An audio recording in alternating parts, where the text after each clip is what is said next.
Okay, ನಾನಿವಾಗ ಯಾರ ಬಗ್ಗೆ ಮಾತಾಡತ್ತೇನೆಂದರೆ, ಕರೆಂಟ್ಲಿ 8th ಸೆಮ್ ಇಂಟರ್ನ್ಶಿಪ್ ಮಾಡತ್ತಾರಲ್ಲ ಇಂಜಿನಿಯರಿಂಗ್ ಸ್ಟೂಡೆಂಟ್ಸ್, ಇವ್ರ ಬಗ್ಗೆ. ಏನು ಗುರು ಯಪ್ಪ, ಇದು ಜೀವನ ಅಂದ್ಕೊಂಡಂಗೆ ಆಗತ್ತಿಲ್ಲ. ಯಾಕಂದ್ರೆ ನಾವು ಅಂದ್ಕೊಂಡಿದ್ವಿ ಇಂಟರ್ನ್ಶಿಪ್ 1 ಅವರ್ ಇರ್ತೈತಿ, ಆರಾಮ್ ಎಂಜಾಯ್ ಮಾಡ್ಬೋದು ಲೈಫ್ನಾಗ, ದುನಿಯಾ ಮಾಡುವನು. Oh my God, what the hell we are doing year.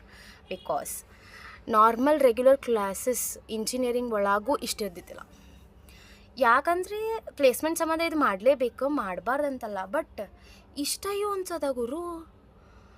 ಬಿಡಿ, ಎಂಜಾಯ್ ಮಾಡೋದು ಇದ್ದಿದ್ದೆ. ಇದು ಬೆಂಗಳೂರಲ್ಲ ಅನ್ಸಕತ್ತೈತೆ ನಂಗೆ. ಯಾಕೋ ನಮ್ಮ ಸೀನಿಯರ್ಸ್ ಹೇಳತ್ತಿದ್ರು, ಬೆಂಗಳೂರಿಗೆ ಹೋಗಿರಿ ನಿಮ್ದು 12 ಆಕ್ಕೈತಿ ಅಂತ.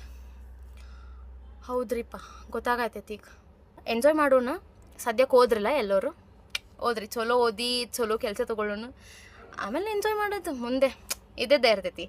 ಸೊ ಎಲ್ಲ ಚಲೋ ಹೋದ್ರೆ ಯಾರೂ ಬೇಜಾರು ಮಾಡ್ಕೋಬೇಡಿ ನನ್ನ ಗತಿ. ಏನೋ ಎಲ್ಲ ಓದಾತ್ತೀರಿ, ಚೆನ್ನಾಗಿ ಹೋದ್ರಿ ಅಷ್ಟ. Chill guys.